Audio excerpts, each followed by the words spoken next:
أهلا وسهلا بكم، كنتمنى تكونوا كاملين بخير وعلى خير. اليوم إن شاء الله جيتكم بعصير اللي كيجي منعش وكيجي لذيذ بزاف بزاف ديال الليمون والحامض. نبداو على بركة الله. عندي هنا جوج ليمونات مع جوج حامضات، الحجم ديالهم متوسط. أول حاجة كنحك قشرة ديال الليمونة كاملة، كنحك هذيك القشرة رقيقة باش كنزيدو نعزو المذاق ديال البرتقال وكيعطينا ديك النكهه ديال البرتقال كتكون مجهده. كذلك حتى اللون ديال العصير كيجي زوين.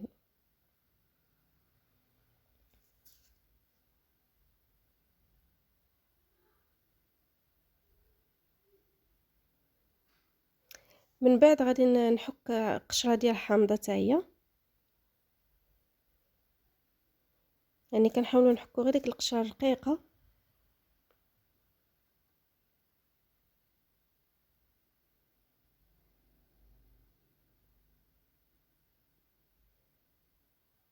هانتوما ديك الحامضه والليمونه كتعطيني هاد الكميه هادي.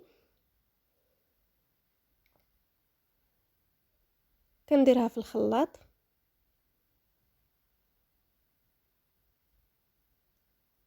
من بعد غادي ناخد الحامضه اللي بقات، غادي نحيد لها القشره،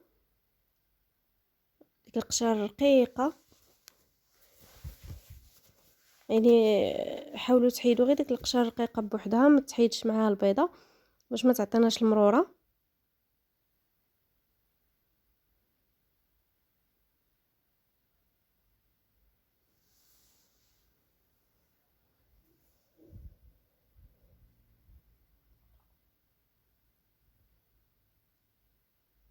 مع اننا دابا في الشهر الفضيل، هذا العصير هذا راه يجي زوين على مائدة الافطار. كيجي منعش وكذلك كنستافدوا من الفوائد ديال الحامض مع الليمون، وكيبقى عصير اقتصادي، يعني ما فيش شي حاجه اللي هي مكلفه، وفي نفس الوقت راه كيوجد بسرعه. صافي هنا كنقطع الليمون ديالي على شكل دوائر، ولا كانوا شي عظيمات هكا كنحيدهم.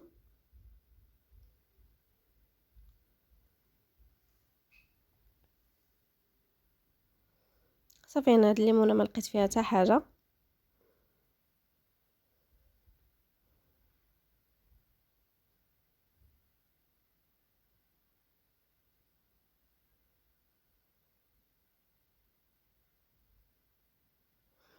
صافي من بعد غادي ندوزو نقيو حتى الحامض. حتى هو نحيدو له، كاينين هكا العظيمات باش ما يخسرولناش الذوق في العصير.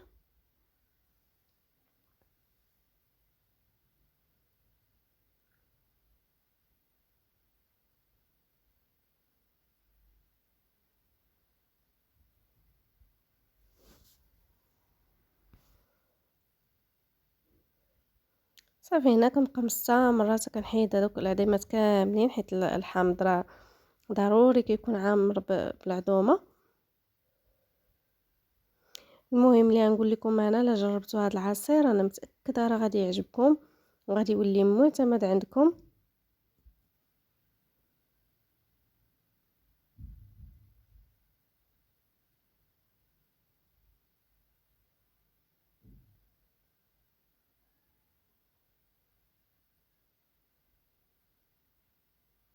صافي من بعد ما ساليت غادي ندير كلشي في الخلاط الكهربائي.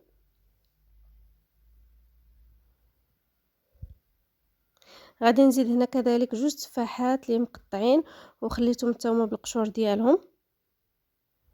بالنسبه للسكر ضفت انا هنا تقريبا 5 ديال المعالق.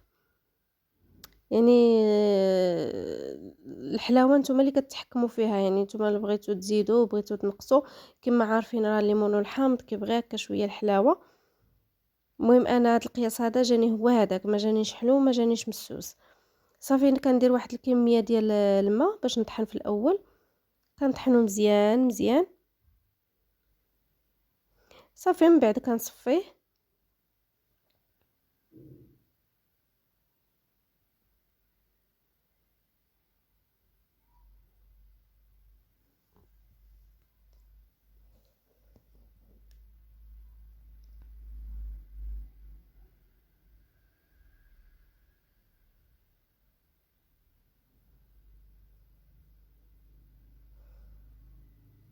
كنكمل الكميه ديال الماء. انا استعملت هنا طرو ديال الماء، يعني طرو ديال الماء راه كيعطي كميه معقوله مزيان.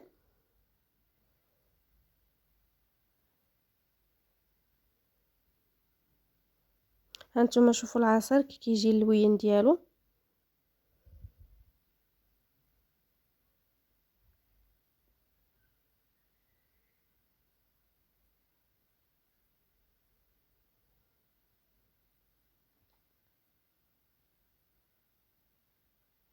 صافي هنا غادي نخويه في الكاس ديال التقديم.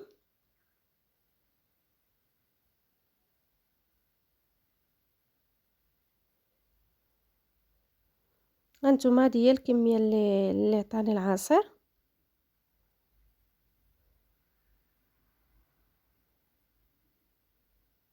صافي هنا غادي نقدم معكم العصير، تشوفوه كي جا، راه كيجي هو هذا، كيجي مزيان ماشي خفيف بزاف.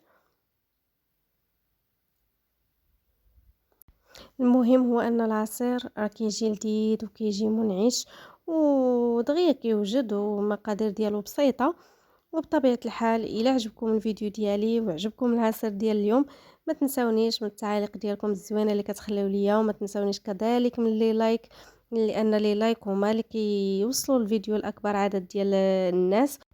وصلنا لنهايه الفيديو، حتى لهنا كنقول لكم بسلام عليكم، والى اللقاء مع فيديو جديد ووصفه جديده ان شاء الله يا ربي.